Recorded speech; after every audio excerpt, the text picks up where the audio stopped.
Madame, Messieurs, chers internautes, bonjour. C'est toujours avec réjouissance que nous vous retrouvons à travers cette émission Ziana Eco Business, en compagnie de Frédéric Itois.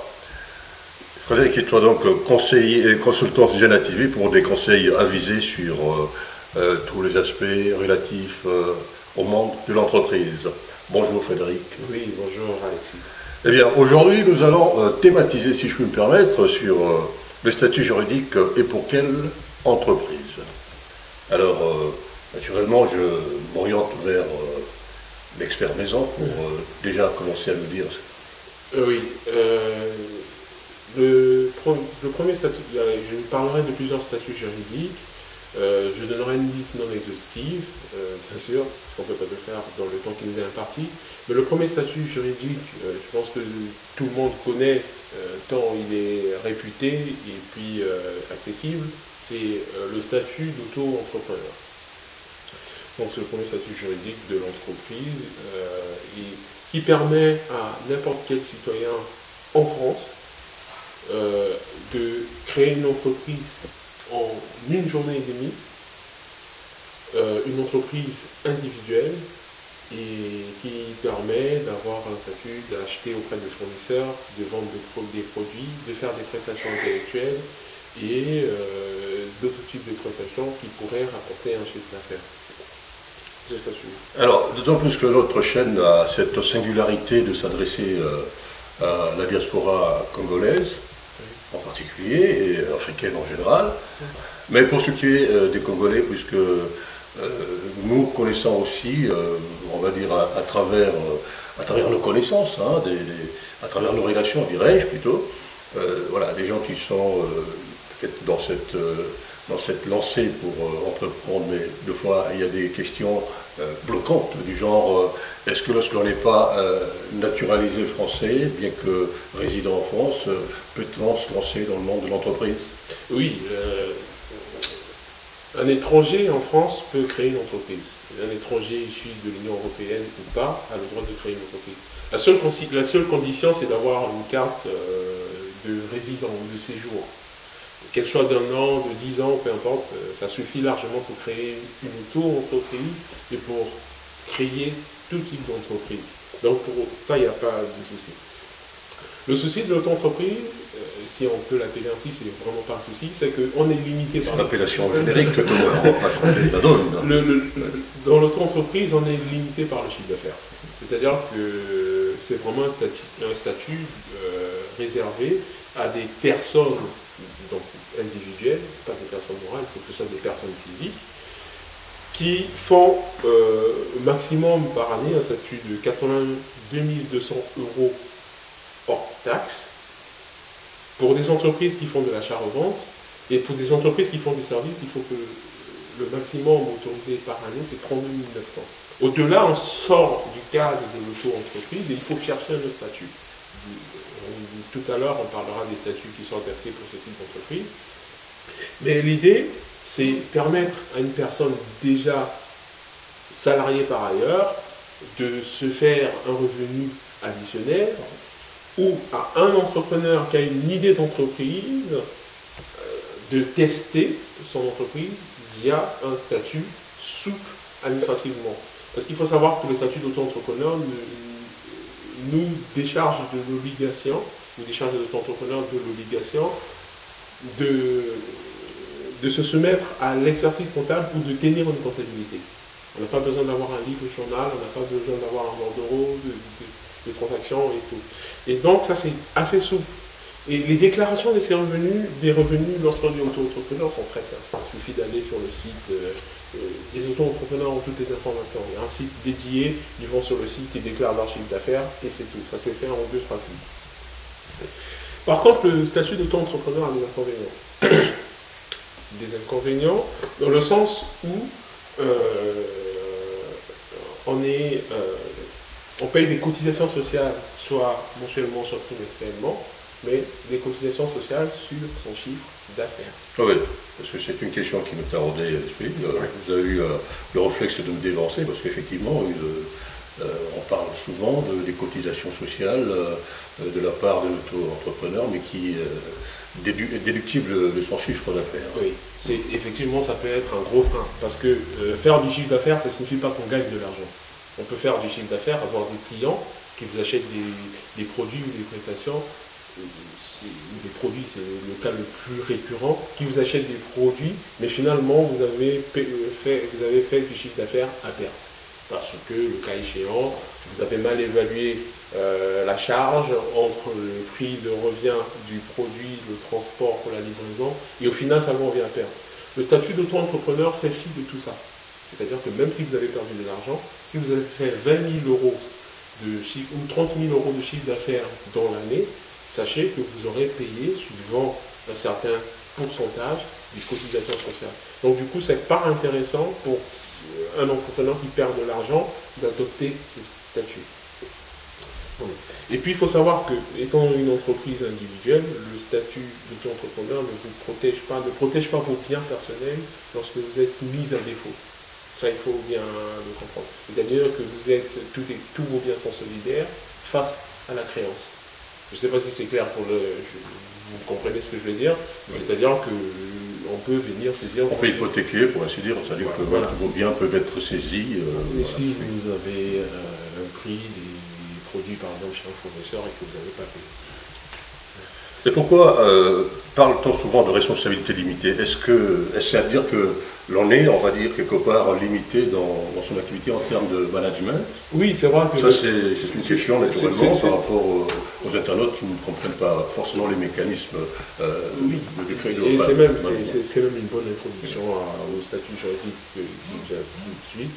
Donc, c'est l'entreprise individuelle à responsabilité limitée. Et il y a beaucoup de personnes, et moi aussi ça a été mon cas un peu longtemps, qui ne comprennent pas la différence entre un statut d'auto-entrepreneur et une entreprise individuelle à responsabilité limitée. Pourquoi une différence entre deux statuts qui impliquent une personne à la tête d'une entreprise? C'est la responsabilité limitée qui fait la différence.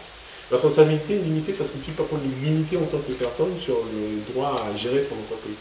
La responsabilité limitée, ça signifie bien que la responsabilité en cas de défaut de l'entreprise est limitée aux apports.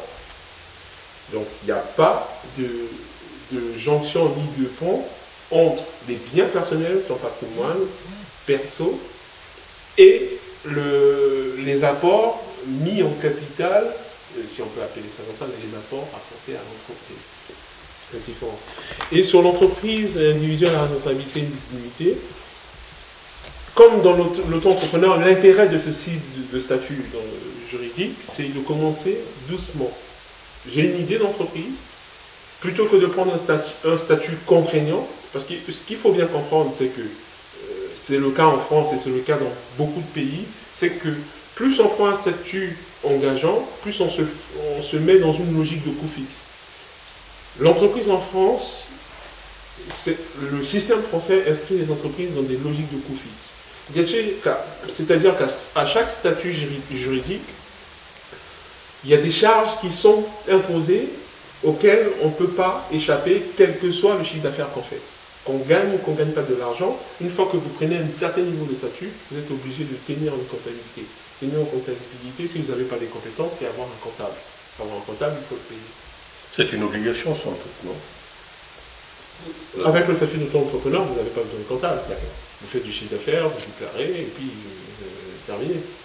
Mais avec une entreprise individuelle à responsabilité limitée, on n'a toujours pas besoin de comptable. On est dans une situation où ça reste administrativement souple.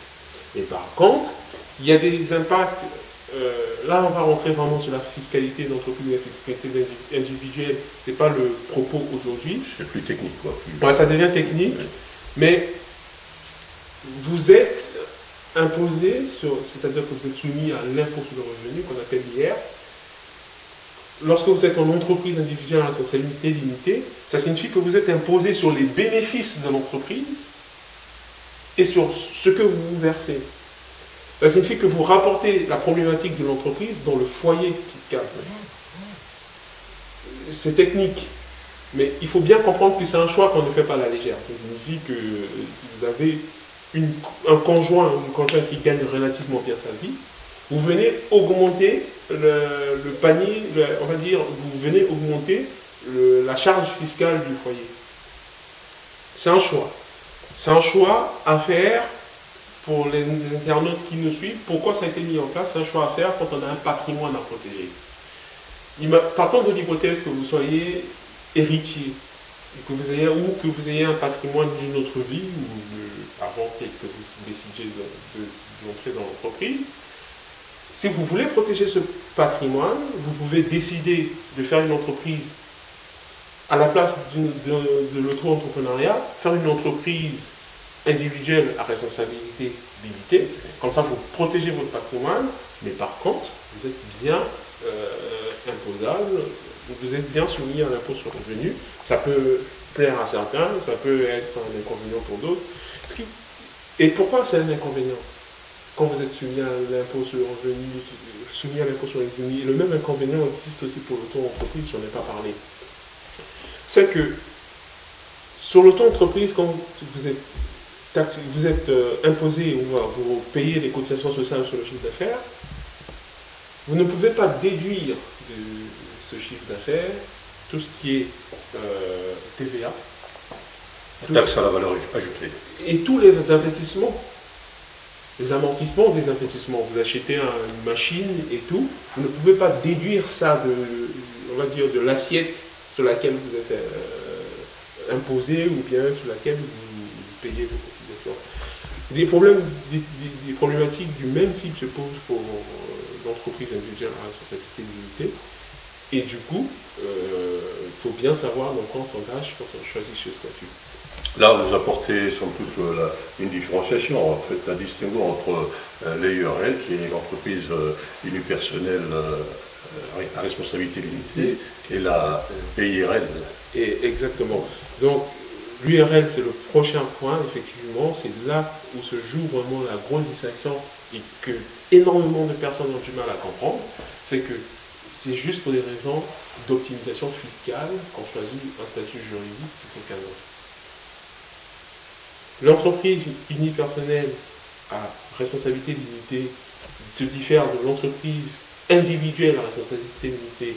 Donc l'EURL se diffère de l'EIRL du fait que l'EURL c'est une SARL, et on parlera des SARL. Je sais que ça n'aide pas quand je dis ça, mais c'est une SARL pour une personne. Quand je parlerai des SARL, vous comprenez. Mais ça signifie que là, on rentre dans la logique de société. Donc, une fois que j'ai une EURL, je suis imposable à l'IS. Tout à l'heure, j'étais imposable à l'IR. Là, je suis imposable à l'IS. C'est très fiscal. C'est vraiment destiné à ceux qui veulent entreprendre en France. Je sais que c'est une problématique. Et la différence entre l'IR et l'IS, l'IS, c'est l'impôt sur les sociétés. Ça signifie que je prends mon bénéfice sur lesquels je peux déduire la TVA, que je peux déduire toutes les charges, c'est-à-dire que je prends l'ensemble de mes comptes, c'est très technique, je prends l'ensemble de mes comptes 6, tout ce qui constitue charge, je déduis de mon chiffre d'affaires, et c'est vraiment, et je déduis aussi l'ensemble des amortissements, qui sont, on va dire, des charges qui ne sont pas palpables. Les amortissements, c'est quand on fait des investissements dans l'entreprise, et on prévoit le fait que le matériel s'amortisse. Et on amortit le matériel en chargeant ou en provisionnant dans des comptes spécifiques des montants récurrents chaque année ou chaque mois, si vous voulez. Et cet amortissement, il est déductible du chiffre d'affaires et c'est juste après avoir payé les salaires, les amortissements, l'ensemble des charges, le bénéfice, mes résultats nets, qui est imposable à l'impôt des sociétés. Vous voyez qu'il y a un fossé énorme entre un auto-entrepreneur qui paye sur son chiffre d'affaires, donc quand on parle de compte de résultat, il paye sur le haut de page, alors que lorsqu'on a une société, dès qu'on rentre dans une EURL, on paye son impôt donc sur le haut de page, ou pour l'entreprise individuelle, on paye sur l'impôt sur le revenu, c'est pareil, c'est sur le haut de page. Et quand on a une société, on paye l'IS, l'impôt des sociétés.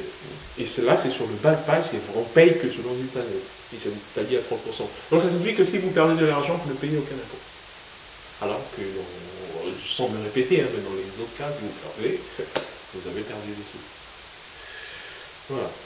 Ouais, la répétition est toujours mère de toutes les sciences, hein, d'autant plus que, voilà, à travers vos conseils avisés, toutes les internautes qui nous suivent savent pertinemment qu'il y a matière à prendre dans ce que vous déroulez en termes de conseils. Oui. Donc, une fois qu'on a fait le URL et qu'on a compris que l'on est unipersonnel, ça signifie aussi on ajoute du monde, on devient SARL.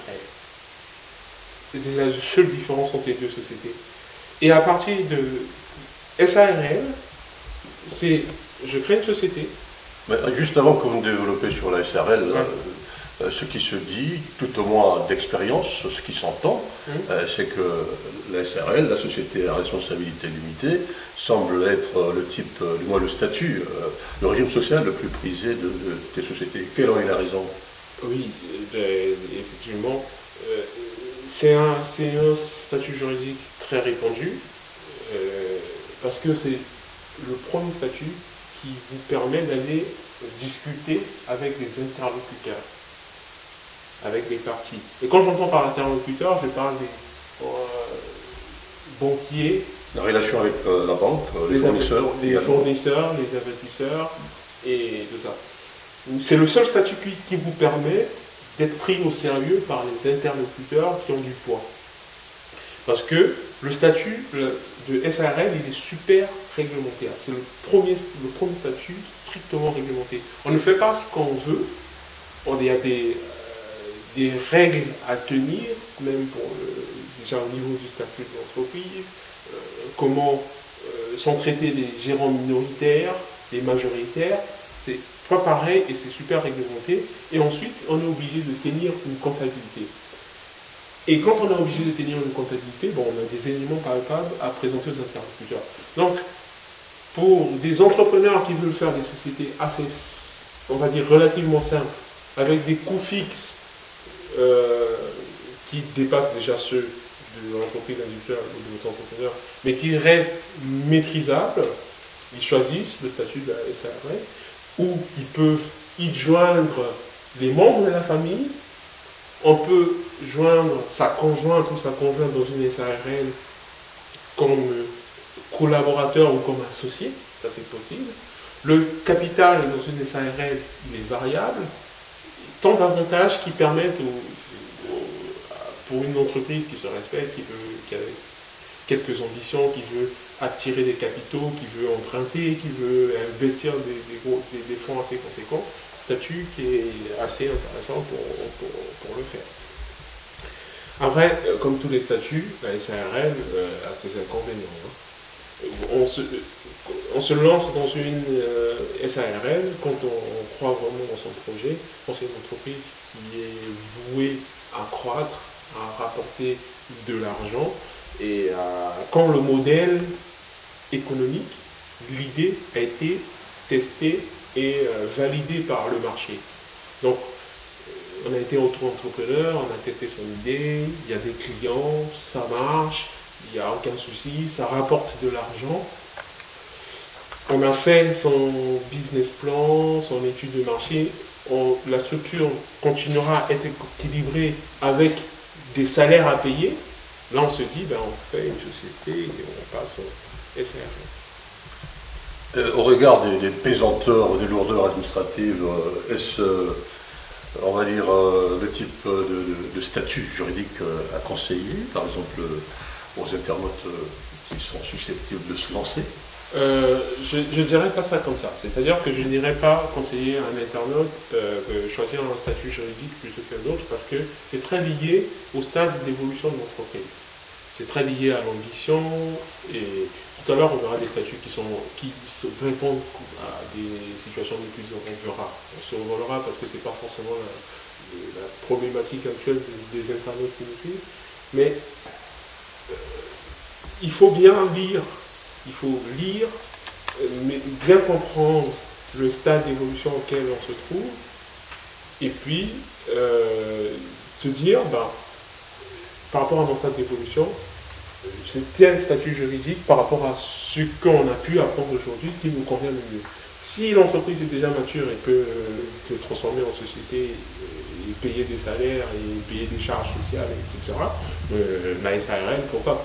Donc il y a d'autres statuts moins intéressants pour nos internautes, tout ce qui est société par action, c'est société SASU, société par action simplifiée unipersonnelle, SAS, société par action simplifiée, et SA, c'est des statuts qui sont réservés à des entreprises qui ont déjà un certain niveau de maturité, des entreprises qui visent à avoir dans leur capital une ribambelle d'actionnaires. Ce n'est pas forcément les problématiques des internautes auxquelles on est confronté. L'idée aujourd'hui, c'est vraiment le statut idéal pour commencer, pour créer une start-up et tout, je pense. Merci pour toutes vos lumières, mon cher Frédéric Itoie, consultant en management sur Ziana TV, dans le cadre de l'émission Ziana Eco Business. Merci de nous avoir suivis. Nous vous disons à très bientôt.